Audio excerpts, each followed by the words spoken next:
Welcome to the Deep Dive. Today we're taking a moment to reflect on some truly impactful news. It's a sad day.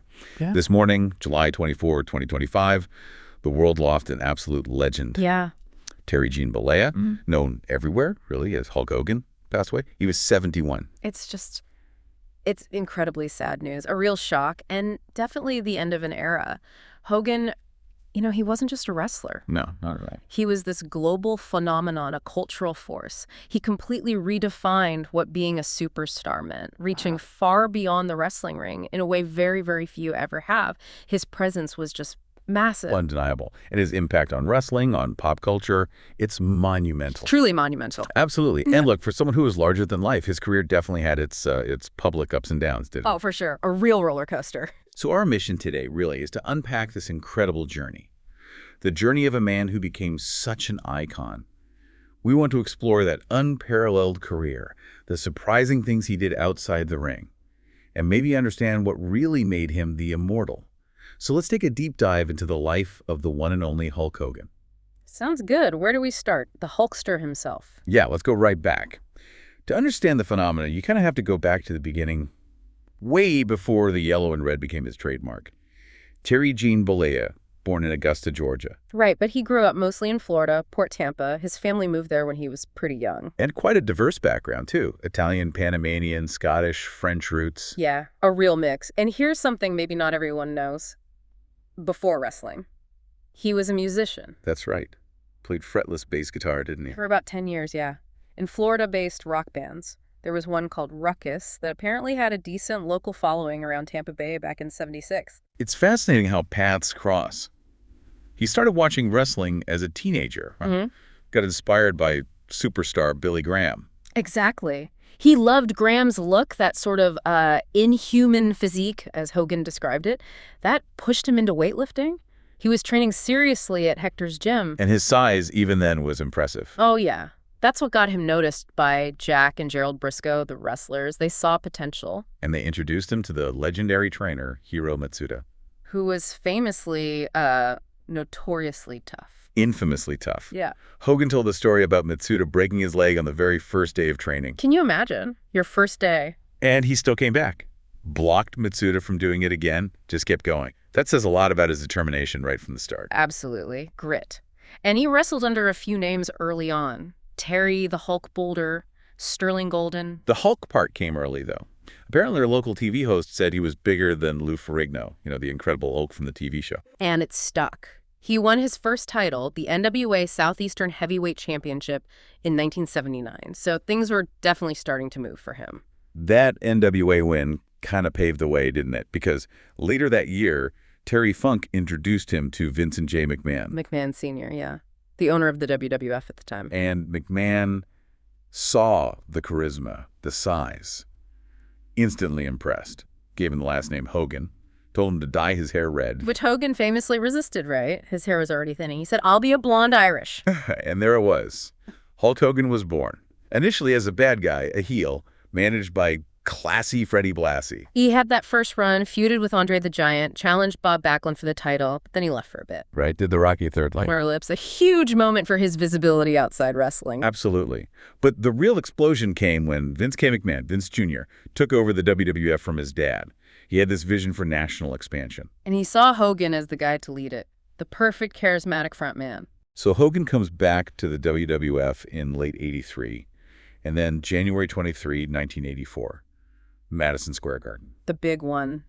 Defeating the Iron Sheik for the WWF World Heavyweight Championship. Supposedly a last-minute replacement for Backlund, and he was the first to escape the camel clutch, that devastating submission hold. An iconic moment. That win literally launched everything. And commentator Gorilla Monsoon immediately declared, "Hulkamania is here." That was it. The fuse was lit.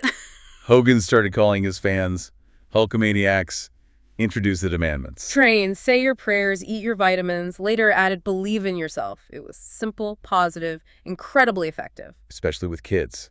And his look became instantly recognizable. The yellow and red gear, the bandanas, the horseshoe mustache. You couldn't miss him. And the entrances were pure theater. Ripping the shirt, the flexing, soaking up the crowd noise. He knew how to command an arena. Total showman. But it wasn't just the entrance. His matches had this formula, this incredible energy buildup. The hulking up sequence, you knew it was coming. Exactly. The finger point, the finger wag, like, no way. 3 punches, the Irish whip, big boot. And then the leg drop, boom. Crowd goes wild every time. It was electric. You could count on it. And here's a funny side note. Marvel Comics actually owned the trademarks for Hulk Hogan, Hulkster, and Hulkamania for 20 years because of the incredible Hulk similarity. Right. The WWF couldn't call him Incredible or just Hulk or put him in green or purple gear. Little details. So this era, Hulkamania, it wasn't just big for Hogan. It transformed wrestling itself, didn't it? Oh, completely.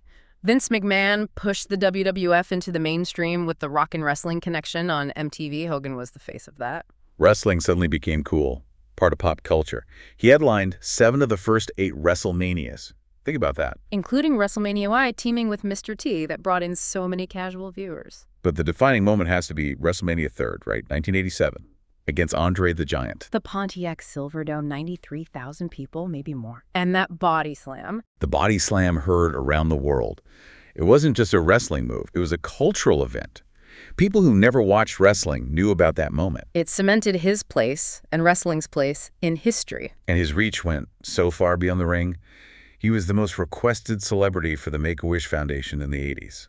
That says so much about his connection, especially with kids. He was on the cover of Sports Illustrated, the only wrestler ever, I think. TV Guide, People Magazine. Had his own cartoon, Hulk Hogan's Rock and Wrestling. Can't be sure, but it brought wrestling to a whole new generation. He was just everywhere. Remember the Mega Powers? Him and Randy Savage with Miss Elizabeth. Huge storyline, their team up, then the dramatic breakup. Leading to their main event match at WrestleMania V, where Hogan won the title back. Pure soap opera, but incredibly compelling. And that weird feud with Zeus, his co-star from the movie No Holds Barred. Yeah, that spilled from the movie screen right into the WWF ring. Talk about blurring lines. Hogan was just this unstoppable force back then, a marketing machine. But, like all great performers, he knew how to reinvent himself. That's maybe one of his most remarkable talents. He left the WWF in '93 wanting to do more acting. Which he did.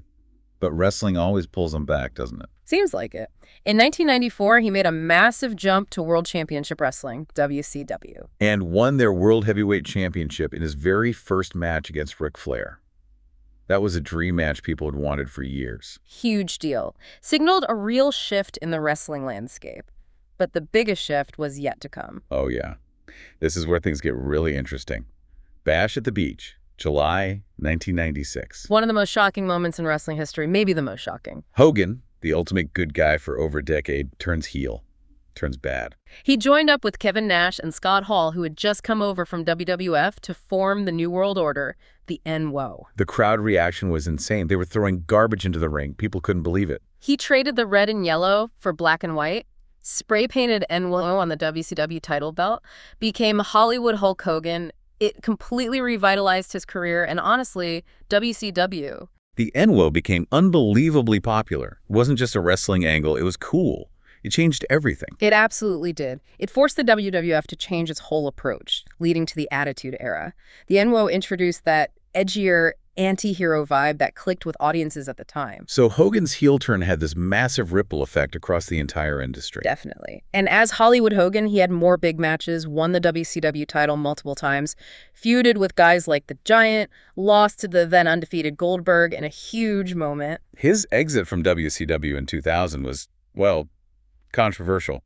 The whole incident with Vince Russo at Bash at the Beach 2000, messy stuff. Yeah, that was messy.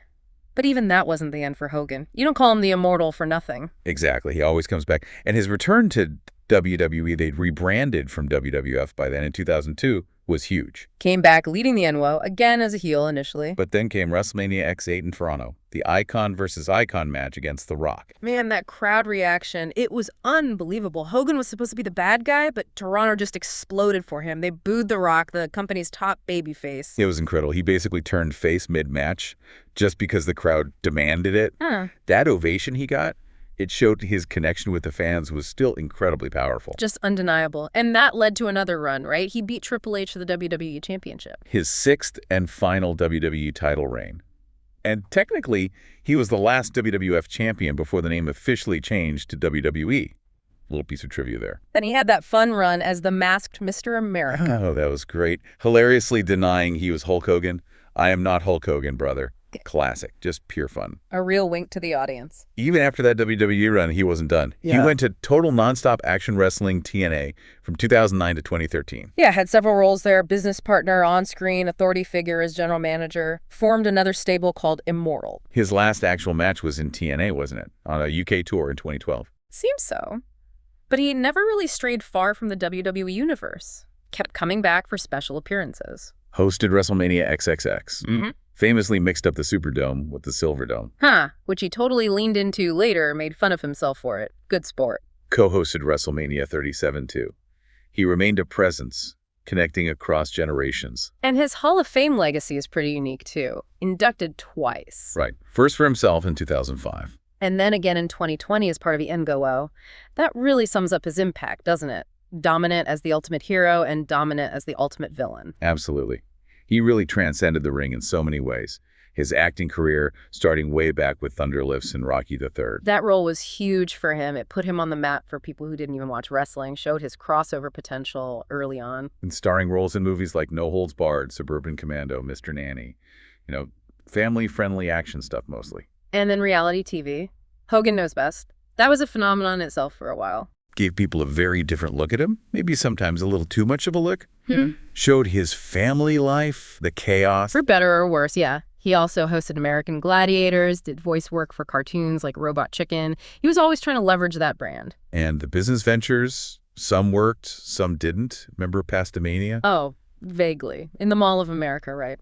Didn't last long. No.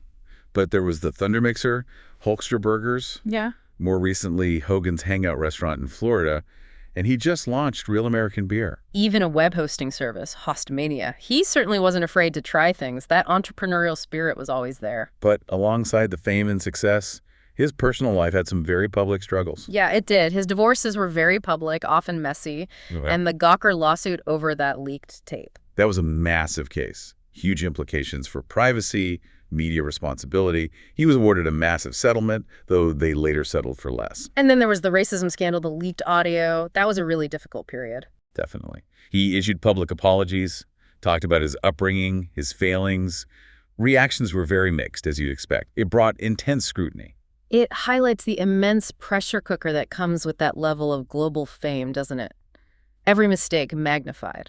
Through all that, though, he often spoke about his faith. He was baptized just last December, wasn't he? Yes, a very public reaffirmation of his faith. And sadly, we knew he'd been battling serious health issues for years. Especially his back. All those leg drops took a toll.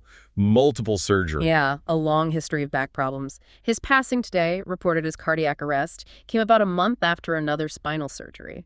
Though his wife mentioned it wasn't related to anything more serious they were aware of. Just heartbreaking. So when you step back and look at the legacy, what's the bottom line? Well, he's undeniably one of the biggest attractions in wrestling history. Dave Meltzer, the wrestling historian, often said Hogan sold more tickets than anyone ever. He gets huge credit for taking wrestling global. And that match against Andre in '88 on network TV, the main event. 33 million viewers. Still the most watched wrestling match ever on American television. That number is just staggering. It shows his mainstream pull. He defined an era. He was just instantly recognizable. Even people who hated wrestling knew Hulk Hogan. Right. Now, his actual in-ring technical skill, that's always been debated. Yeah, you hear different opinions. Bret Hart was famously critical, said he was very limited. But Bret also acknowledged Hogan's incredible charisma and look. Others, like Chris Jericho, have praised Hogan's psychology, his ability to work a crowd, saying he knew his audience perfectly. Even Vince Russo, who had major issues with Hogan, admitted modern wrestlers could learn from his crowd connection. Hogan himself often downplayed his ability, saying Flair was number one. It shows his power was really in that connection, that persona, more than complex moves. He knew how to tell a story the crowd believed in. And he was involved right up to the end, co-founding that Real American Freestyle Wrestling League just this past April. Still trying to give back to the sport he clearly loved so much. Wrestling was just in his DNA. What a journey. Incredible highs, very public lows. But his ability to connect with people, to stay relevant through different eras, it's pretty unparalleled. Absolutely. He leaves this just monumental legacy, an influence on wrestling, on pop culture that's going to last for generations. Truly immortal in that sense. Indeed.